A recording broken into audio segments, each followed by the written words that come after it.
Good morning, everybody, and welcome to Mondays with Meg. I have one of my absolute favorite people on with us this morning. We have Kara Benz, who is also Boho Berry. Good morning, Kara. Good morning, Meg. I'm so happy to be here. I'm glad to have you. And one of my absolute favorites, my fellow purple hair friend, and the queen of bullet journaling. If you are interested in bullet journaling at all, you probably already know Kara, at least a little bit, or feel like you do in any case. She literally she's amazing. And not only is she a wonderful person and friend, and she is legitimately exactly who you think she is in real life, guys, I promise. But she is like the number one resource for anything bullet journaling, planning, anything like that. She has the most amazing Facebook group, her Boho Berry Tribe. She has several Facebook groups, depending on what you're into with planning. She has her Boho Berry papery shop that is phenomenal. If you're looking for any templates, stickers, washi, all the things, bullet journaling. She has a subscription box that I got to tell you, December wasn't probably my favorite ever. It literally, you guys, she had these paper clips. That one side, you know how normally paper clips are like one-sided? What sold me on this box was that literally one side was a star, the other side was a moon, and I just wanted to die. So yes, she has a great subscription box, Boho Berry box. She also has Positive Scribes, which is our handwriting course that you can get to at bohoberry.com. And she also is a fabulous book club. You guys, is there anything she can't do? Welcome, Kara. I'm so glad you're with us. That's a very long introduction. I feel like I do a lot. I didn't realize. Yeah, girl, you need a nap. It's a lot. So. I do. I'm going to take one today, actually. It's going to be great. Good. Fabulous. Ink that in. Well, one of the reasons that I wanted to have Kara on with us this morning, number one, because I love her, and we had so much fun the last time we chatted, but actually, she is going to be coming to St. Louis at the end of this month. And gosh, I guess like a week and a half, 2 weeks now. We're going to be having our December STLBUJO meetup, and Kara is going to be our very special guest. It is going to be December 29th from 2 to 4 at Well Spent Brewery. And it's free. It's fun. Come meet us, talk to us. We're going to have a blast. We hope to see you there. What are you excited about with that, Kara? I think for me, like, I'm just most excited about meeting more people. Like every time I go to an event and things like that, that's always my favorite part, is just hanging out with people, sitting down at a table, doing some planning. And especially it being in St. Louis, which I kind of consider to be my hometown. That's where Mark's family is. That's where we go for Christmas every year. And just knowing that there's local people around me when I'm in St. Louis that are just as into bullet journaling and planning as I am. So I can't wait to meet everyone and hang out. It's going to be awesome. Oh my gosh, I'm so excited. It's going to be great. And then, so the second reason we wanted to talk is Ryder Carroll, who is, the father of bullet journaling. I don't know what to call him, but he's, the baby daddy of bullet journaling. I'm sure he would love me calling him that. But so he recently came out with this book. If any of you have, mirroring. I don't know. Oh, wow. That was exciting. It's a bullet journal method, track the past, order the present, design the future. And this has become, a very important book to a lot of us. And Kara, I know that a lot of people really want to know a lot of your thoughts about it, because, you and I started bullet journaling around the same time in like 2015. Yeah. Before it was a thing or whatever. And so once you've been doing it for this long, it's interesting to think about like what keeps you interested doing it, if there was anything you learned from this book, all the things. So we're going to talk about a lot of this stuff today. If you guys have any questions at all, you can go ahead and put them in the comments. We'll try to take as many as we can, but we did have a couple that were asked ahead of time that I'm going to go ahead and bring up. So Angie, who I think is on with us right now. Hi, Angie. She has this great question that I love. She said that 2018 was an epic fail for her with her bullet journal. And you know what, Angie, I don't think you're alone with that. She wants to know, what does Ryder's book bring to the table to reboot her bullet journaling for 2019? All right. I saw this question earlier, and I've been kind of thinking about it because, I've been bullet journaling for a really long time, and I've had my ups and downs. I've had times where I didn't keep up with my journal, and for it to be an epic fail for the whole year, I don't know. I feel like a lot of people try to add on way too much. You're adding a lot of pressure to yourself by trying to do too much in your bullet journal. So The big thing in the book that really helped me was kind of seeing Ryder's thought process on why we plan and how all these pieces work together. And there's actually, there's a section that's all about, the technical aspects of bullet journaling, but the vast majority of the book is more about the why and the reflection process that we go through. And it really, for me, I was doing 100% digital at the time when I read the book, and I read it, and all I wanted to do was just open a new journal and start a new bullet journal right away. Like, that's all I wanted to do. And I think that's because the way he breaks everything down makes it very simple. It makes it easy to understand. And you realize that you don't need all those extra frills and extra things. If you love those, go for it. Absolutely. But my bullet journal right now is very bare bones. It's all black and white. It's very, very simple, and it's working so well for me. So, going back to basics, I think, is a big thing.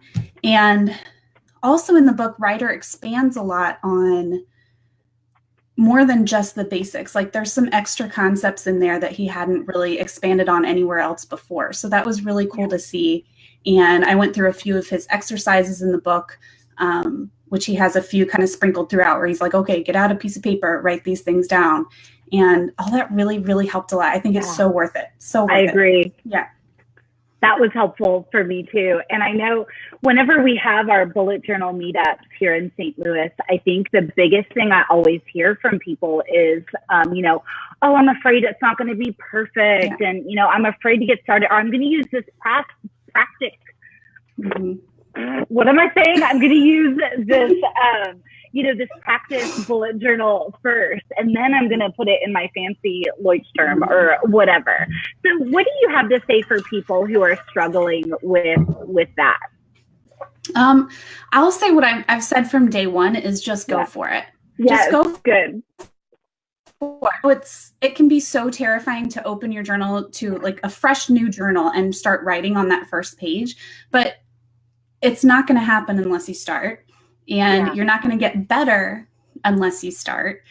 You have to have a starting point. So make that the starting point. Go for it. If you mess something up, turn the page.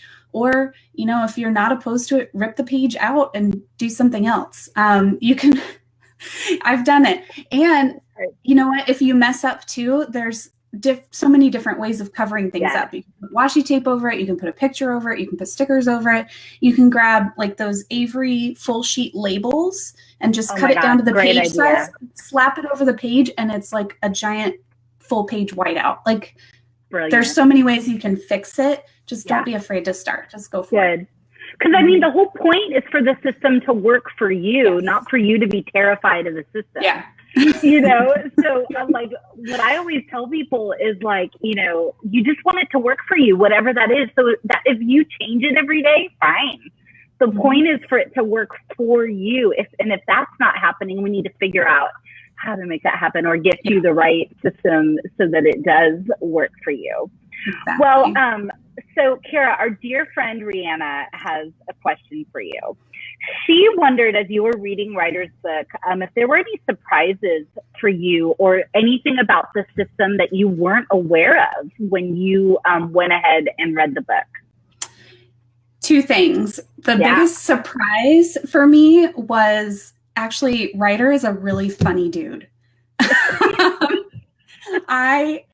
I've seen a few interviews with him. I've watched all his videos. We've talked through email. We've never met in person yet. I hope to very soon.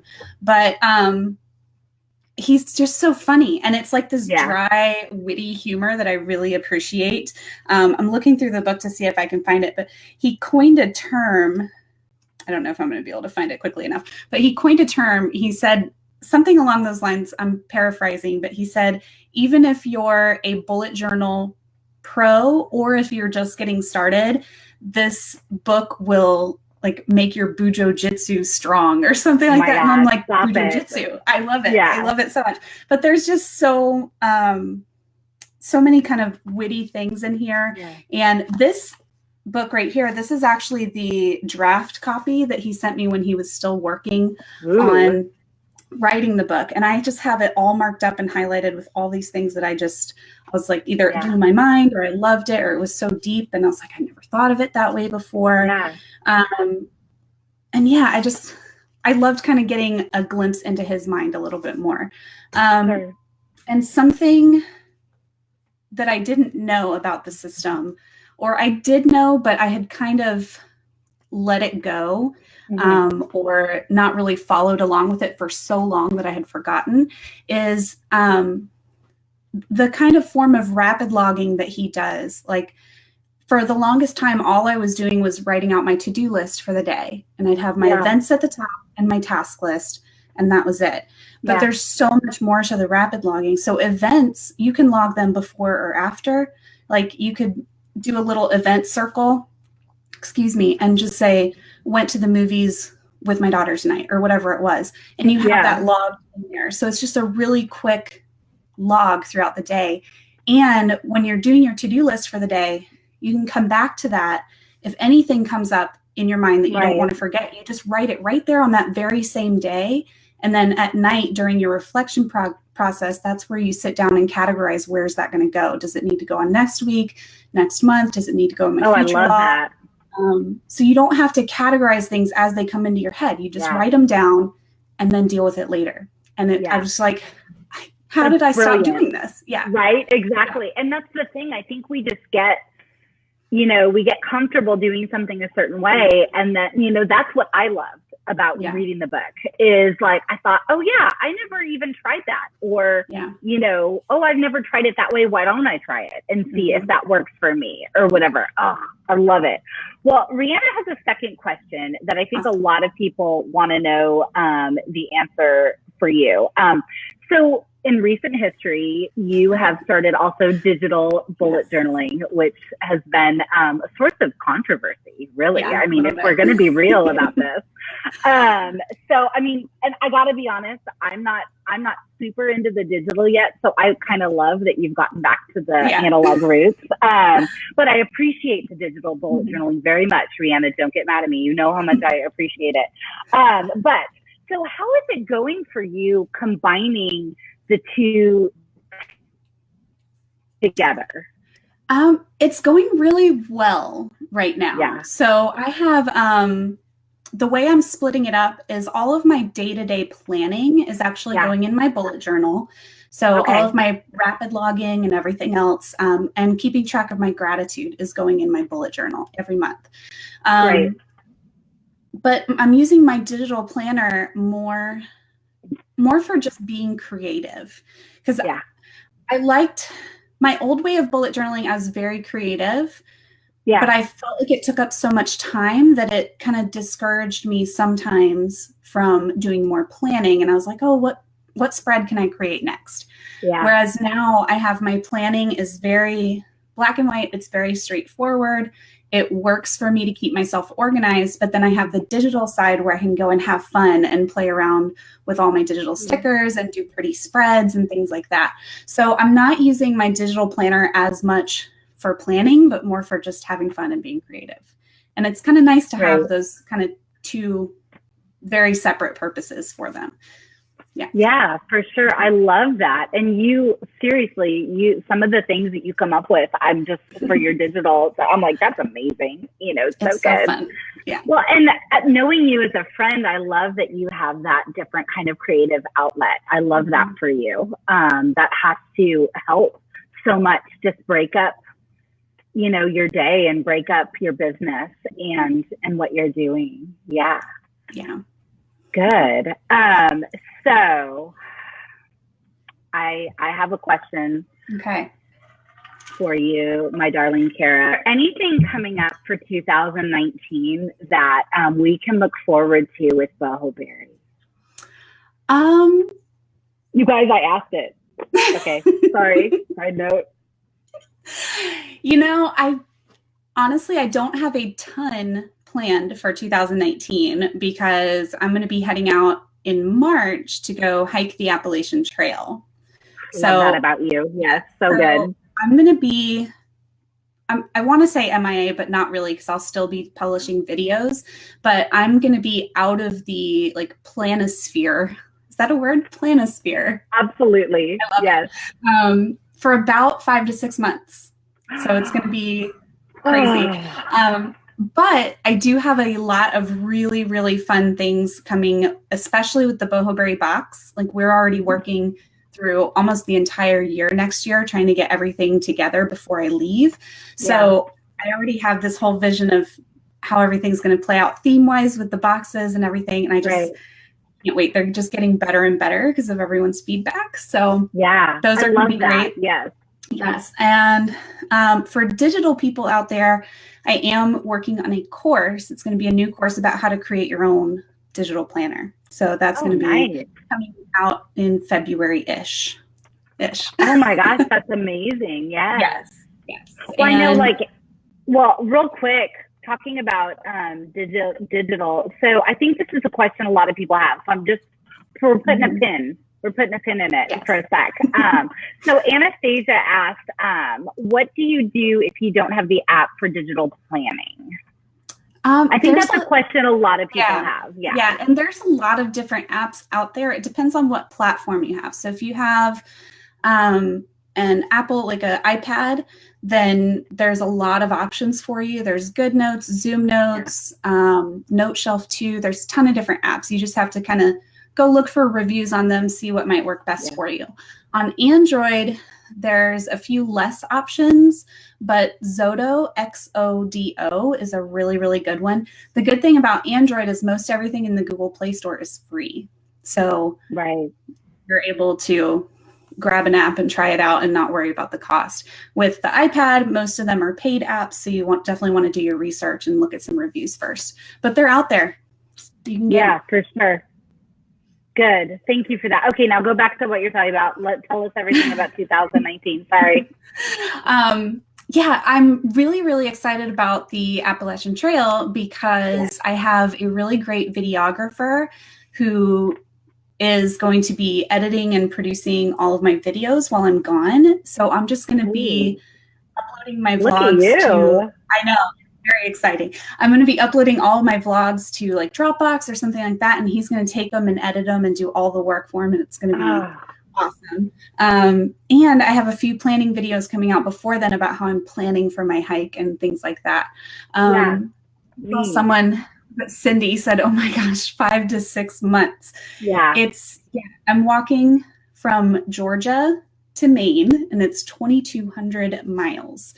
So it's pretty intense, but it's something I've wanted to do forever and ever and ever. And I feel like it's kind of now or never. Like my husband and I are wanting to get pregnant. I'm like, well, let me do this and then we'll go for it. Good. Because otherwise it'll be another 18 something odd years before I can go. And my daughter Bella, she'll be 13 this year. So she's kind of at that age where she can understand that this is like a huge passion and goal of mine. And she's excited for me. So it just felt like the right time. And I have so many people that help me. Meg, you're one of my moderators in the Facebook group. Rihanna on here, she's a moderator in the digital group. And I have Kristen, and I just have a great support system to where I know that it's something I can do and not backpedal too much in my business. I know I'll probably lose a little bit, but I feel so drawn to the trail. Like I just have to go. So I love it. Well, so you're I think you'll appreciate this. I've actually been on the Appalachian Trail. Yeah. Would you like to hear about this?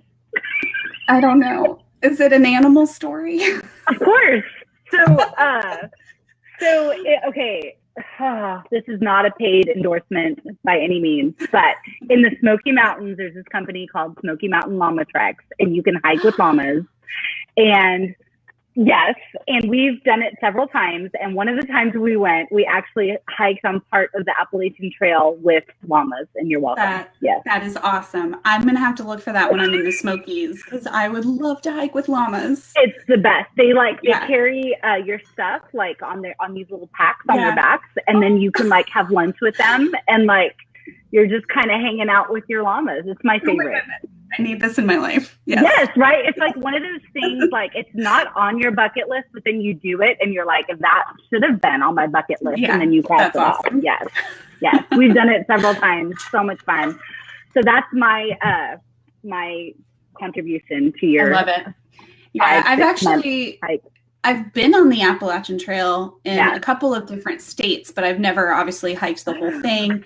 So exciting. Yeah, it's super fun. I've been getting all my gear together and like trying to make my backpack as light as possible. There's a lot of planning involved. So I'm excited to share that soon. That's gonna be awesome. Yay. Well, Kara, thank you for being on with us this morning. I am going to let you and everyone else have the rest of their week. I love it when you start your week with us.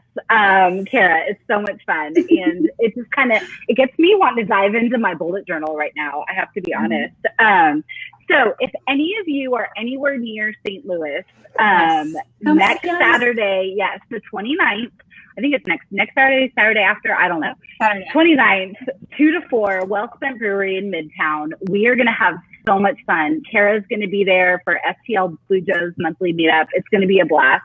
Come join us. I'm bringing some goodies with me too to kind of spread the love, talking about our love languages being gift giving. Yeah, right? Yeah. Yes, I'm bringing some goodies. Yes, and if you have anything you want to swap, there will be a swap table there too. So maybe you can even take home some other new to you goodies. And next week on Mondays with Meg, same time, same channel, all the things. I have a very special guest on. My husband Craig is going to be on with me. I love it. If anything, it's going to be super entertaining. I figured for Christmas Eve, it should be like just a fun free for all kind of thing. So so Craig, your coach Craig is going to be on with your coach Meg next Monday at 8 a.m. And everyone have a fabulous week. Thank you for joining us. We both love you so much. Yes. I think I can speak for you with that. Yes. Absolutely. Absolutely. Thanks guys. Have a great day. Bye-bye. Bye.